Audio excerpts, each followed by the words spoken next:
예, 한판 승부 함께 하고 계시고요. 자, 오늘 굉장히 재밌는 시간 준비했습니다.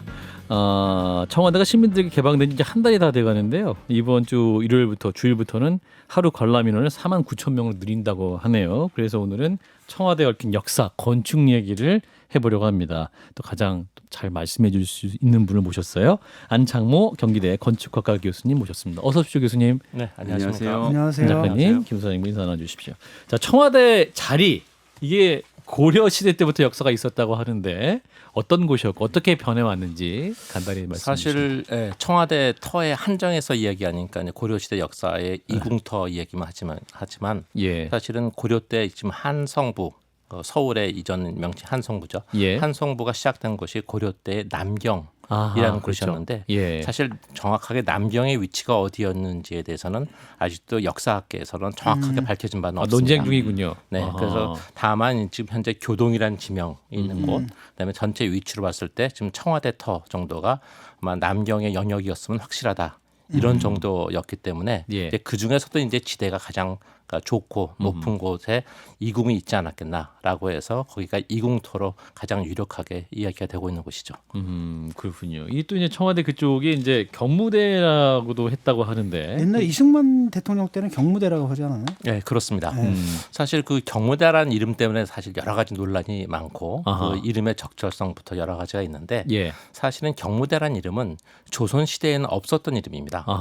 그냥 그 경복궁의 후원일 뿐이었었고요. 예. 이 경무대라는 이름이 처음 나온 것은 그 고종 때 경복궁을 중건하면서 실록에 처음으로 그 경무대라는 이름이 나오게 되고요. 예. 그 경무대라는 이름에서 나오면서 그것이 굉장히 중요한 이유 중에 하나는 거기에 들어섰던 지어졌던 건물 중에서 가장 핵심적인 건물이 육문당과 육무당인데 예. 그 단어의 의미를 좀 살펴볼 필요가 있죠. 예, 어떤 이게 의미인가요? 물을 융성하게 하고 문을 융성하게 한다는 거죠. 근데 보통 우리가 지금 청와대 이야기를 하면서 그 터만 가지고 이야기하기 때문에 그림을 작게 보는데 예. 사실은 문과 물을 바르게 세워야지 서로 견제와 균형을 하면서 나라가 바로 선다라는 것은 이것은 고종 때 이야기뿐만 아니라 조선이 처음 시작됐을 때부터 이미 시작됐던 얘기입니다. 왜냐하면 경복궁을 중건하면서 그 예조가 있었던 터를 그 예조를 옮기고 예. 그 자리에 삼군부를 복원하잖아요.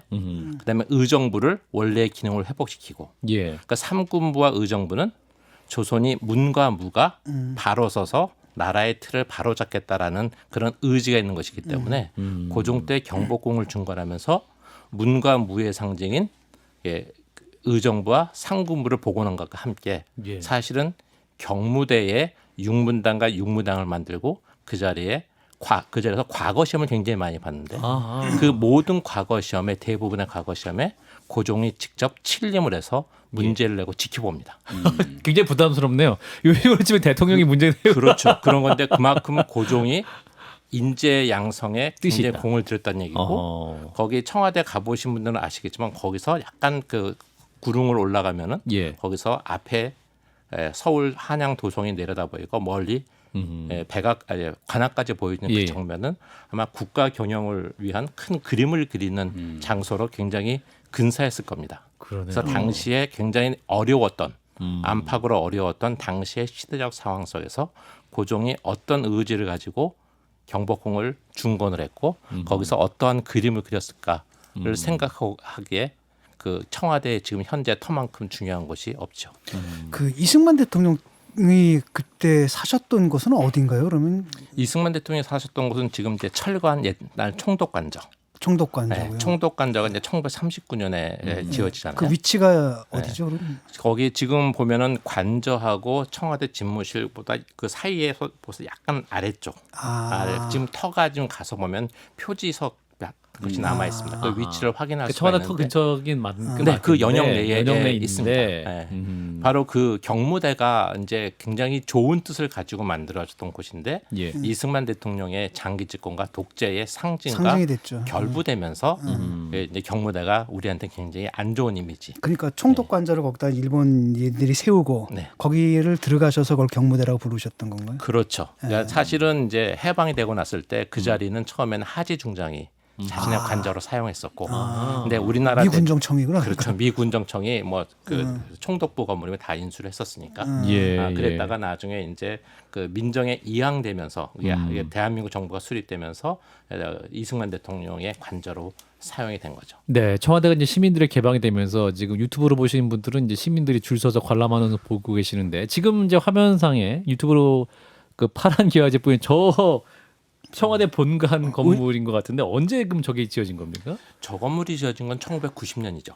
90년. 그 전에도 청와대가 있었지 않습니까? 그 청와대란 이름이 있었죠. 이름만. 아하. 네, 그게 사실 굉장히 핵심적인 부분인데 아하. 경무대란 이름이 이제 그 이승만 대통령의 장기 집권과 함께 독재 이미지가 워낙 강하니까 예. 당시에 민주정부라고 생각했었던 이제 윤보선 대통령 네. 입장에서는 그런 이미지에서 벗어나고 싶은 거죠. 예, 예. 그래서 역사적인 이름이지만 그 이름에 대한 부담감 때문에 그 이름을 덜어내고 새로운 이름을 지을 때 당시의 신문 기사에 보면은 예. 이름을 뭘로 할 것인가에 대해서 기자들한테 의견을 물어봅니다.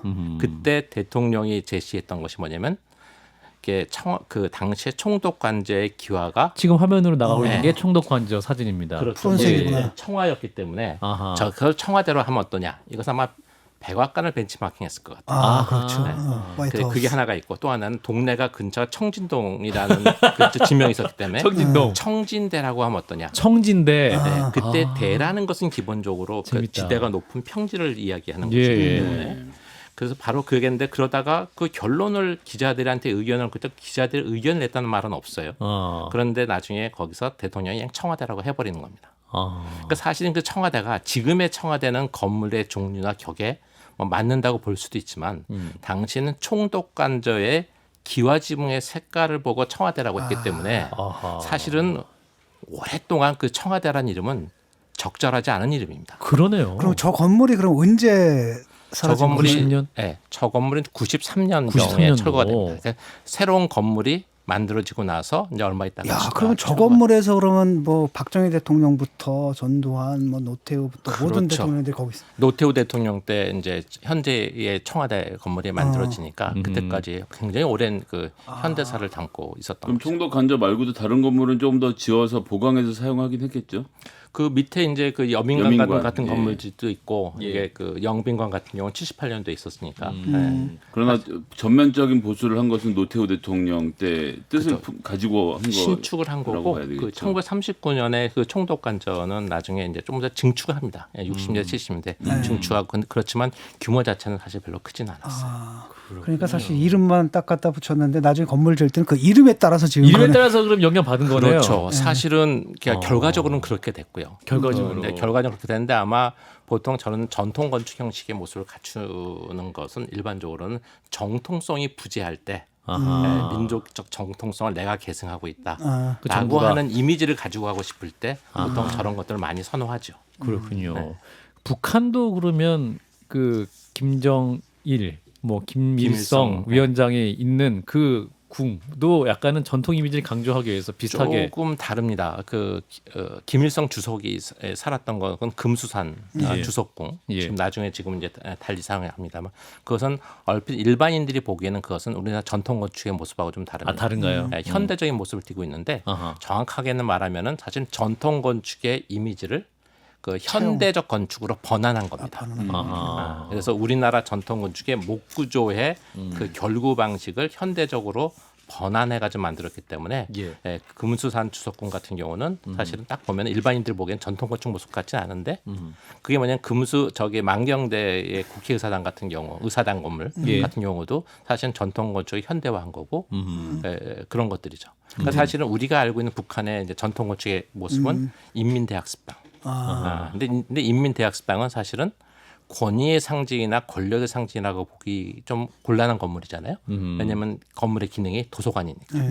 그러네요. 도서관을 전통 건축의 형태로 만들어서 도시 한복판에 놨다는 게 굉장히 특이한 거라서 사실 청와대 건물과 1대1로 비교하기는 좀 어려운 측면이 있습니다. 근데 솔직히 저는 좀 그렇거든요. 왜냐면 우리 그 사실 건축의 형태다라는 게 재료에서 나오잖아요. 목재, 그렇죠. 그 기와 이런 건데 그 콘크리트 건물에 달하면 저는 기와 올라간 거면 굉장히 부자연스럽다는 느낌도 좀 들고 그렇게 건축학적으로는 생각하실 수 어떻게 있죠. 보십니까? 예, 사실은 이제 건축학적으로 보면은 냉정하게 보면은 사실은 이상한 건 아닙니다. 이상한 건 이상하지 아닐까? 않습니다. 왜냐면은 사실은 서양 건축에서도 보면은 서양 건축에서도 그 근대기에 예. 새로운 재료인 철이 산업혁명과 함께 보편화되니까 우리가 알고 있는 서양의 역사적인 건축 양식을 철로 재현하는 일들이 굉장히 많았습니다. 그렇죠. 아르데코. 네. 그것은 어떻게 보면은 기존의 아이고. 전통적인 재료가 담당하지 못했던 역할을 신재료가 했기 때문에 그것이 가능했던 거죠. 우리나라에서도 보면은 콘크리트라는 것은 일종의 그런 측면에서 보면은 신건축 재료죠. 왜냐하면은 그 옛날 건축 모습의 건물을 갖고 싶은데 이것이 현대적인 기능에 맞게끔 대규모로 짓고 싶으면은 목조로 지을 수 있는 방법은 존재하지 않거든요.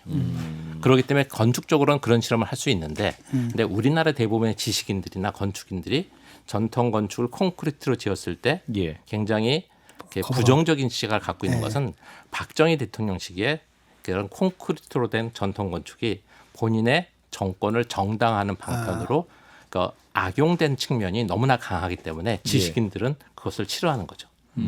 그다음에 건축가들도 그 비윤리적이라고 생각하기 때문에 그걸 싫어하는데 사실은 동시대의 북한의 콘크리트 건축은 사실은 그런 비윤리성이 없거든요. 왜냐하면 자신들의 민족적 정체성을 드러내는 방편으로 처음부터 도입했기 때문에 똑같은 남과 북의 콘크리트 전통 건축이라고 하더라도 그것이 시대적으로 표방하는 의미는 굉장히 다릅니다. 그 청와대가 건축 양식이 이제 되게 권위주의의 상징이라는 비판도 많이 있었는데 그 지을 때 노태우 대통령이 이렇게 짓자라고 계획을 해서 그런 거였을까 아니면 어떤 다른 그 의사결정의 메커니즘이 있어서 건축가들이 그런 식으로 만들었었던 거예요? 제가 공부하면서 이제 네. 알아본 바에 따르면은 전통 건축 형태로 짓자고 하는 것은 아마 그 대통령 측의 의지였던 것 같아요. 왜냐하면 그 건물을 설계를 의뢰받은 건축가든 사실 대통령의 직무 공간을 설계한다는 것은 굉장히 자랑스러운 일이잖아요. 영광이죠, 그러니까 사실. 영광이고 이제 이건 어느 누구도 하지 못할 왕국을 짓는 거니까. 그런 거기 때문에 어느 분이 설계하셨나요? 그 설계자. 정림 건축에서 설계를 했는데 정림 건축. 예, 그런데 그분이 굉장히 부담이 돼서 이것이 잘했다는 얘기는 안 들어도 좋은데 이것이 욕만 안 먹었으면 좋겠다. 그 이유가 뭐냐면은 예. 전통 건축을 콘크리트로 그 재현을 할 때 예. 곡선을 조금만 잘못 쓰면은 과하게 쓰면 중국 건축 같고 그렇죠. 아하. 조금은 덜 쓰면 일본 건축 보이고. 맞아요. 일본 막 직선이잖아요. 그리고 우리나라에서는 사당 같은 종류의 건물을 콘크리트로 지은 예는 있지만 예. 사람이 그런 업무 거주하는 공간을 공간. 대규모로 그렇게 지어본 적은 없어요. 예. 그런데 그렇게 했을 때 참고로 할 수 있는 건물이 뭐겠습니까? 북한에 있는 콘크리트 전통 건축입니다. 그래서 북한 사실 거죠. 그 콘크리트로 지은 전통 건축을 모델로 해서 집을 지어라라고 하는 요구는 이미 세종문화회관 지을 때 청와대에서 요구한 바 있었어요. 당시 엄덕문이라는 건축가한테. 근데 당시에 엄덕문이라는 건축가는 그것을 현명하게 피해가죠. 이것을 지으라 하면 지을 수는 있는데 이것은 그렇게 하면 북한 따라하기밖에 안 된다. 아하. 아마 그 부분에서 그 당시에 청와대가 자존심 상했을 것 같아요. 그럼 어떻게 하라는 얘기야? 어떻게 하면 좋겠어?라고 했을 때 그때 이제 전통 건축을 현대화합시다. 아하. 지금 이제 그 아마 그 미학을 하시는 분이나 좀 많은 분들은 지금의 세종문화회관이 못마땅한 분들이 많이 계실 텐데, 네. 그렇게 지금 건물을 좋아하는 건축가는 거의 없지만 아하. 당시에 어떤 전통 건축을 똑같이 베끼라고 하는 그러한 정부 요구를 그런 식으로 피해서 현대화했죠. 예. 근데 재밌는 것은 70년대 후반에 이렇게 전통 건축을 현대화한 건물이 지어졌는데 북한이 70년대 중반까지 전통 건축을 그대로 확대해서 뻥튀기 하듯이 지었던 그런 전통 건축을 현대화하는 시기가 그 70년대 중반부터입니다. 공교롭게도 남과 북이 비슷한 시기에 시기에. 현대화하는 작업을 해요. 그러니까 대부분 제가 개인적으로는 북한의 평양에 있는 건축 중에서 전통 건축을 현대화한 것 중에서 가장 근사한 것 중에 하나가 만수대 예술극장거든. 그거는 기와 지붕을 안 썼지만 예. 전통 건축의 목 구조의 가구 체계를 현대화 번안해서 굉장히 성공적으로 잘한 케이스라고 할 수가 있어요. 그렇군요. 만수대 예술관. 이번에 이제 청와대를 이전하면서 이제 윤석열 정부가 가장 큰 이유가 공간이 의식을 지배한다. 그 전제를 네. 때문에 지금 이제 권위주의를 탈피하기 위해서 이제 간다 이렇게 얘기했지 않습니까? 네. 그러면 지금 있는 청와대 그 자리에 있는 네. 공간과 지어진 양식 자체가 정말 의식을 지배할 정도로 사실은 그 좀 건축학적으로 이야기하면은 좀 진지하게 얘기하면 그 청와대 건물은 권위적이라고 말하기는 조금 민망한 건물입니다. 아 그런가요? 왜냐하면 현재 굳이 권위적이라고 한다면 규모를 크게 하려고 했다라는 것은 권위적일 수 있어요. 규모를 크게 하려고 근데 저 했던 것은 건물은 지금 청와대가 보면은 이제 그 메인 건물이 있고 양쪽에 기역자로 꺾어서 디귿자 모양의 배치를 만들었잖아요. 네. 그런 건축 형식은 우리나라의 관아 건축에는 없는 형식입니다. 어디에 관아 있는- 건축이라면 네, 관청 건축. 관청 건축. 저거는 예. 이렇게 대통령 집무 공간이 관청 건축이잖아요. 그렇죠. 예. 우리나라 전통적인 관청 건축은 이렇게 정청이 있고 양쪽에 잉랑이라는 날개체가 나란히 붙어 있어요. 그것이 지금 우리가 일부만 남아 있습니다만 현대미술관 안에 있는 종친부 건물이 두 채만 남아 있잖아요. 예. 하나가 더 있는 건데. 그게 일반적인 전통 건축의 배치 방식인데 사실 디귿자 모양의 그런 배치는 우리나라 사철 건축에 있는 방식입니다. 네. 사철 건축의 골짜기에 터가 부족하니까 건물은 크게 지어야겠고 그래서 꺾임집을 짓는 거거든요. 배치를. 그런데 지금 청와대에 전통 건축의 형태의 건물을 지으려고 했으면은 터의 크기에 맞는 규모로 건물을 지었어야죠. 근데 가운데 건물을 땅의 규모에 비해서 너무 과하게 크게 짓다 보니까 옆에 건물을 나란히 이렇게 못 지은 거죠. 예. 그래서 마침 우리는 사철 건축에도 화엄사 같은 데 보면 큰 건물이 이렇게 기역자로 들어 있으니까 하나 더 넣으면 디귿자 돼서 가운데 모임 공간이 있으니까 여기는 커뮤니티 스페이스 뭐 이렇게 표현한다는 말이죠. 예. 그렇게 해가지고 지었기 때문에 사실은 굳이 말하면 규모 때문에 예. 라고 할 수는 있지만 제가 보기에는 권위라기보다는 아마 그 정통성이 부재했던 시기에 우리나라 전통 건축의 형태로 가는 것이 자기들이 마치 우리 문화를 보호 육성하고 그런 수호하는 그런 이미지를 풍기기 위해서 가지고 가고 싶지 근데 않았을까. 많은 사람들이 그 집무실에 딱 들어가면 너무나 넓어가지고 그래서 그걸 보고 보통 이제 그렇군요. 그 부분은 제가 아직 못 들어가서 모르겠는데 그런 얘기 많이 하더라고요. 네. 그것들은 뭐 그런 걸 권위라고 하면 이제 그 안에서는 그렇게 할 수도 있겠습니다. 인테리어의 문제가 그것도 이제 사실은 규모의 문제도 사실은 적정한 크기의 공간을 넘어서고 저는 이제 크기의 공간이 아니라 볼륨, 건물의 매스의 크기를 이제 말씀드리는 들어가 보신 분들의 말에 따르면 문을 딱 열면 책상이 저 끝에 있는데 천장은 한 3, 4m 좀 높게 돼 있고 그렇죠. 거리가 너무 멀어서 걸어가는 동안 저절로 마음이 위축된다 이런 말씀들을 하시더라고요. 결제 받으러 가는 순간 근데 이제 뭐 결제는 그렇죠. 사실 이제 업무 공간을 따로 옮겨서 하긴 했지만 하여튼 공간 자체가 주는 위압감이 그렇게 있었다 이런 말씀들을 하시는 걸 들어봤어서 충분히 그럴 수 있을 것 같아요. 그 부분은. 근데 사실은 그 부분은 어떻게 보면은 그것을 처음 쓴 노태우 대통령도 예. 익숙하지 않은 공간이었을 것 같아요. 그렇죠. 그렇겠죠. 그 전에 너무 작았는데 갑자기 너무 크니까. 아마 본인도 굉장히 당황하지 않았을까. 아하. 그 부분은 아마 아마 오너의 요구도 있었을 거고 건축가의 해석의 문제도 있었을 수도 해석이 있어요. 약간 권위주의적이었던 것 네, 같습니다. 그럴 수 있습니다. 아마 당연히 당시 대통령의 요구는 그 권위를 전제로 한다고 미리 해석했을 가능성도 충분히 있습니다. 아무튼 그래도 이제 이 청와대 자체가 그 대한민국 정부 수립 그 역사적 문화적 가치가 큰 공간인 건 사실이지 않습니까? 그럼 내부에 문화재라고 할 수 있을 만한 그런 것들이 있습니까? 지금? 청와대 권역에는 문화재 건물들이 몇 개가 있고요. 예. 침류각이라든지 그 오운정이라든지 그 경복궁을 중건했을 때 예. 지어진 정각들인데 사실은 일제 강점기 때 이제 충덕부 건물을 지으면서 그다음에 그 이후에 몇 차례에 걸쳐서 대부분의 정각들이 주요 정각 몇 개만 남겨 철거됐는데 네. 그때 좀 괜찮은 것들을 저기 후원으로 옮겨가지고 정자처럼 쓰는 예. 그런 건물들이 지금 조선 후기 때 건물이니까 문화재로 서울시 유형문화재로 몇 개가 있고 그다음에 얼마 전에 그 신문에서도 났었는데 경주 남산에 있었던 그 부처님이 네. 미남부지라고 네. 별칭을 갖고 있는 부처님이 모셔져 있는데 그것도 이제 문화재죠. 그런 것들이 몇 개 있고 그다음에 최근에 이슈가 되고 있는 것은 현재 그 청와대 건물을 근대 유산으로 그렇죠. 보호하는 게 맞겠느냐, 뭐 그런 이슈가 하나 있죠. 교수님 어떻게 판단하세요? 보호해야 됩니까? 저는 그 근대 유산이라고 하는 것은 사실은 이제 아까 그 건축이라는 것이 그 시대에 이렇게 의식을 지배한다고 하는데 그것은 이제 유명한 처칠의 말에도 있고 그러니까 예. 아무래도 영향을 받겠죠. 근데 받겠고 사실은 건축은 굉장히 하나 지을 때 돈과 시간이 많이 들어가는 거고 많은 그 주체들이 개입되기 때문에 예. 사실은 사회의 거울이라고 하잖아요.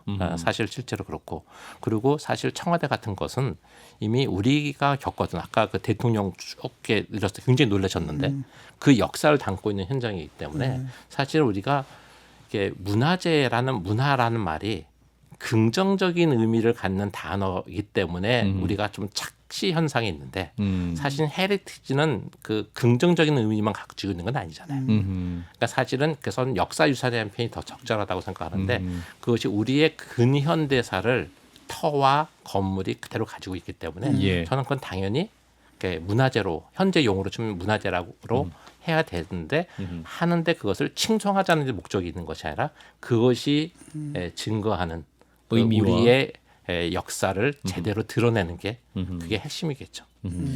그 이제 이 뭐 예를 들어서 미국 같은 경우는 백악관의 역사가 꽤 오래돼서 뭐 듣는 얘기로는 미국 대통령이 가면 자, 이 책상 우리 링컨 대통령이 쓰시던 책상이다. 이제 그렇죠. 그런 걸 이제 일단 일종의 문화유산으로 활용하면서 거기 가면 이제 외국 정서 오시면 앉아도 보게 해주고 이제 거기가 방명록을 적는 등을 한다고 하는데 지금 이제 청와대를 떠나서 이전을 하신 상태잖아요. 그래서 사실 뭐 교수님께서는 건축 전공이시긴 하지만 그런 식으로 그 안에 있는 공간들 그리고 안에 있는 집기들 이런 것들이 문화 예술적으로 가치를 지니는 것들을 저희가 찾아내서 좀 보존하거나 이런 작업도 할 수 있을까요?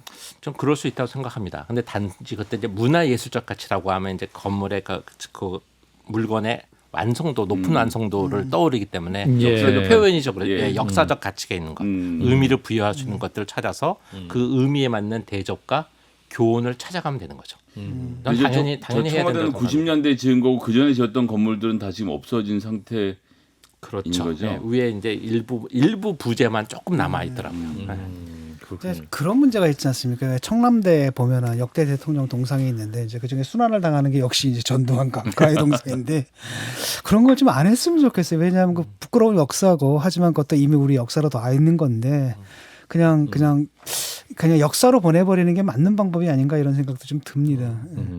그래요. 그럴 수 있죠. 예, 자 현재 청와대 이제 시민들이 개방돼서 뭐 4만 9천 명까지 일일 관람객 늘린다고 하는데 또 방송을 듣고 계신 청취자분 중에 나 곧 가봐야지 이런 분도 계실 것 같아요. 교수님 그럼 가실 분들을 위해서 이 부분은 좀 어떤 의미를 갖고 봐라 조언을 하신다면 어떤 게 있을까요? 사실은 일단 뭐 아무래도 제일 먼저 관심 있는 것은 지금 청와대 그 건물 콘크리트로 된 거대한 건물을 공간. 보는 게 가장 우선일 거고 예, 저는 사실은 이제 좀 더 의미 있게 예. 그곳에 지금 현재 저는 경무대라는 이름이 굉장히 안타까운 게 이승만 대통령이 독재를 하면서 그 이름의 가치가 이렇게 역사 속에서 묻혀져 버렸었는데 예, 그리고 또 하나 이제 고종이라는 왕이 우리 역사에서 좋은 평가를 못 받잖아요. 그렇죠. 여러 가지. 근데 사실은 그 고종에 대한 평가는 여러 가지 좀 엇갈릴 수도 있습니다만은 일본에 의해서 과도하게 폄하된 폄하된 것을 진리라고 맺고 있는 식민사관이 우리 근대사 부분은 여전히 존재합니다. 근데 사실 아까 제가 조금 길게 설명을 드렸었는데 예, 경무대라는 곳이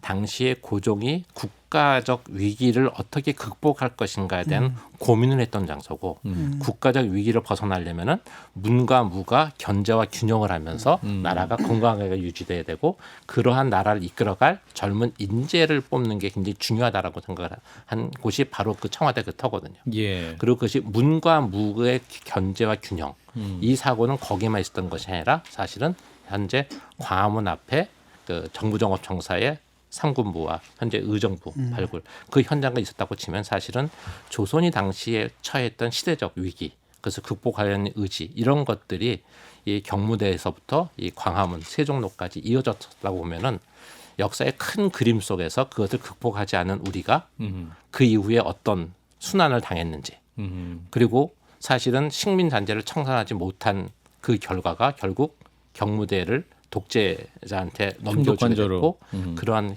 현대사를 우리가 어떠한 교훈 속에서 바라봐야 되는지 그런 부분들을 아마 되새겨 볼 수 있다는 측면에서 그 청와대 건물 앞에서만 사진 찍지 마시고 예. 뒤에 좀 돌아가시면은 이제 그 미남불 가는 그 산길이 있어요. 예. 그 미남불만 향해서만 걷지 마시고 예. 하다가 희끗희끗 왼쪽으로 바라보시면은 여기 광화문과 세종로가 한눈에 보입니다. 아, 그러니까 촛불 집회 하시던 분을 명확히 볼 수 있는 장소였겠군요. 그럴 수도 있겠네요. 개인적인 경험에 따라서 이제 아침 이슬을 들으면서 그런 생각을 할 수도 있겠네요. 네. 근데 저는 이제 그런 공간을 보니까 이제 그렇게 해서 보면은 이제 이순신 그 장군도 역사의 보이고. 현장과 예. 이것이 역사 현장이 어떻게 능욕을 당했는지 왜곡됐는지 그런 걸 볼 수 있다는 측면에서는 사실은 그런 공간을 좀 크게 아우르면서 보고 그러면서 이제 그 각각의 세부적인 의미도 깊이 있게 찾아보면 좋은데 아직까지는 그 사실은 굉장히 더 많은 얘기들이 있고 예. 과거에 사찰의 터도 꽤 안에 깊숙한 곳에 있고 그런데 전혀 연구가 되지 않았어요. 아하. 네, 그런 부분에 대한 연구가 되면은 아마 그 단순히 이게 지금 현재 잔치처럼 열어두는 것은 잠깐이면 충분할 거라고 생각이 들고 이제는 그렇죠. 차분하게 그렇죠. 그 역사를 제대로 그 드러내는 작업이 앞으로 이루어져야 될 거라고 교수님 생각합니다. 같은 분이 그 정리하셔갖고 그 좀 제자를 양성하셔가지고 그 역사 스토리텔러들 그 장소에 많이 좀 배치해야 될 것 같은데요. 그거는 뭐 앞으로 하겠죠. 아주 그런 것들을 하라고 이제 문화재청도 있고 예. 문화재청과 함께 일하는 그 전문가들도 있으니까. 근데 이제 청와대와 경복궁 중건된 경복궁은 이 고건축 문화재라고 생각하고 싶지만 예. 사실은 고종이 등극하면서 처했던 우리나라의 국내 상황은 우리 근현대의 굉장히 중요한 출발점이기 때문에 예. 근대사와 그 역사가들이 함께 예. 그 공부하고 머리를 맞대야 되는 부분이라고 생각합니다. 예. 교수님 그 건축학과 교수님을 모시고 이제 말씀드렸는데 역사 공부를 한 것 같아. 너무 제가 건축 역사 전공이셔서 건축 역사가 그러니까. 전공이라서 그렇습니다. 예. 이거 청취자분도 굉장히 재밌게 들으셨을 것 같습니다. 아무튼 오늘 청와대 안에 깃들어 있는 역사 또 그 아이 밑은 건축 이야기까지 해봤는데요. 교수님께서 말씀하신 그 문과 그 무를 함께 균형 있게 또 나라를 걱정하면서 봤던 그 역사 속의 인물들의 그 고민들 우리 후세들도 잘 이어가면 좋겠습니다. 오늘 교수님 너무 귀한 말씀 잘 들었습니다. 경기대학교 건축학과의 안창모 교수님 고맙습니다. 네, 감사합니다.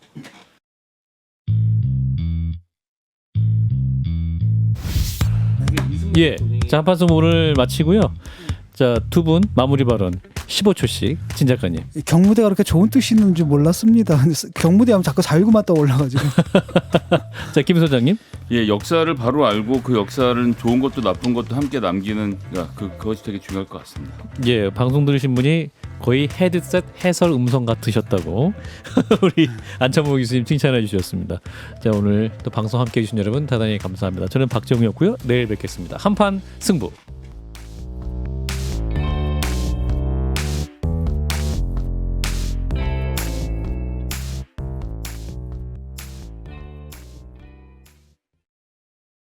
좋아요? 구독. 알림 설정.